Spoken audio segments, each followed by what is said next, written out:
sing ono dhuwur kaya watu gede kalingan bendunge udan telesono atine wong sing kasmaran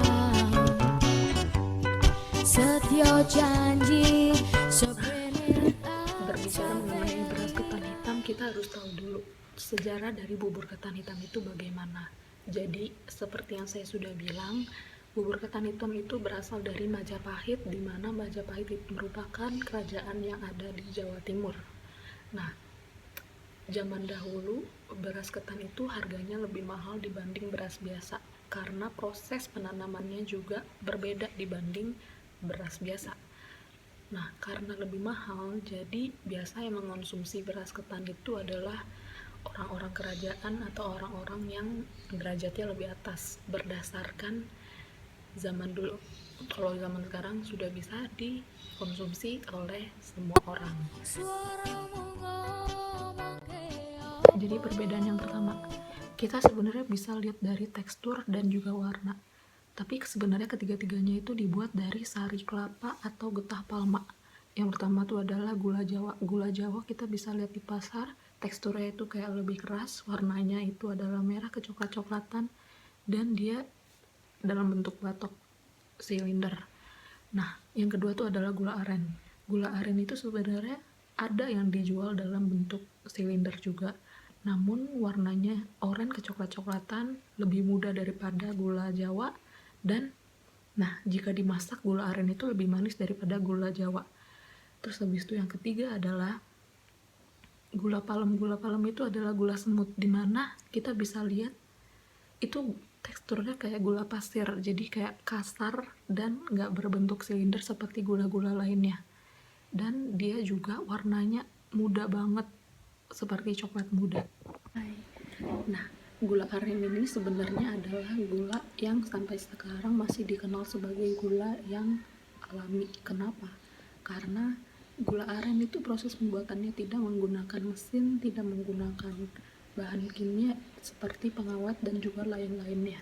Nah, kalau mau tahu proses pembuatan gula aren itu dengan nira air kelapa yang dimasak hingga 3-5 jam.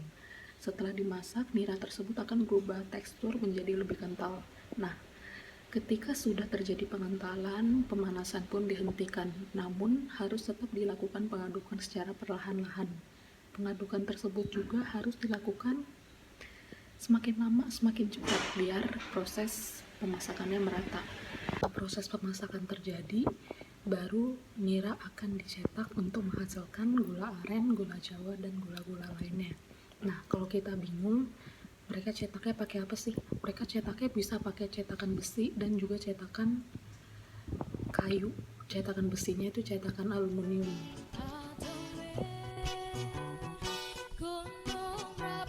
Nah, yang sekarang kita bingung adalah kenapa orang-orang bilang gula aren itu lebih sehat daripada gula pasir. Nah, gula aren lebih sehat daripada gula pasir adalah karena indeks glikemik.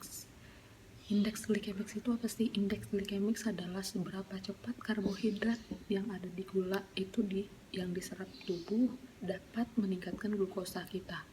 Nah, jadi dari perhitungan 1-100 indeks glikemik, jika 55 ke bawah maka baik. Jika 55 ke atas atau 70 ke atas itu berarti tidak sehat. Nah, berarti gula aren itu berapa? Gula aren itu 55 bahkan 35 indeks glikemiknya, yang mengartikan bahwa dia itu baik buat orang yang punya masalah dengan gula. Nah, jika gula pasir itu 64-70 ke atas, hingga yang mengartikan bahwa gula pasir itu lebih nggak sehat untuk orang yang punya masalah gula. Itu gula merah juga punya zat-zat lainnya yang gak dipunyain sama gula pasir, contohnya asam amino dan juga vitamin-vitamin lainnya. Jadi lebih sehat gula pasir atau gula merah? Gula merah menurut saya lebih sehat daripada gula pasir.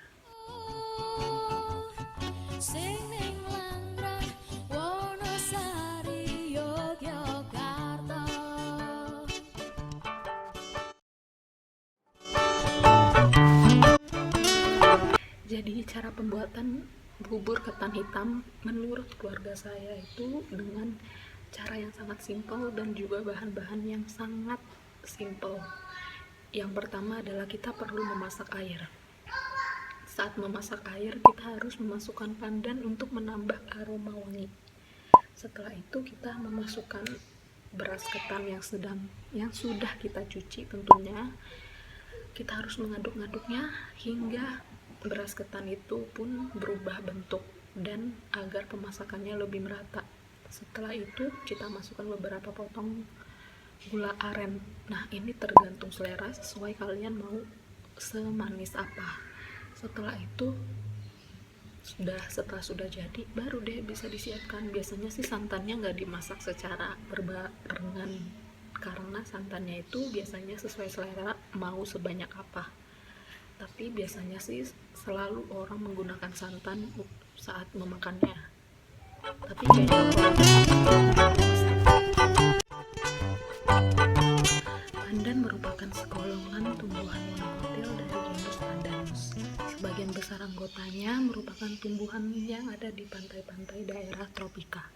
Anggota tumbuhan ini dicirikan dengan daun yang memanjang, seperti daun palem, seringkali tepinya juga bergerigi. Akarnya besar dan memiliki akar tunjang yang menopang tumbuhan ini. Berbagai jenis pandan menyebar dari Afrika Timur, Asia Tenggara, Australia, hingga Kepulauan Pasifik.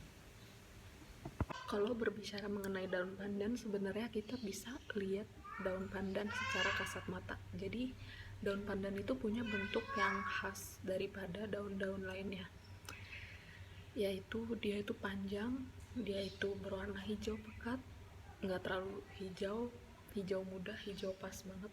Terus habis itu daun pandan juga kadang ada yang bergerigi. Daun pandan juga biasanya ditemukan di pekarangan liar rumah. Daun pandan itu wangi banget, bahkan sebelum dimasak juga wangi.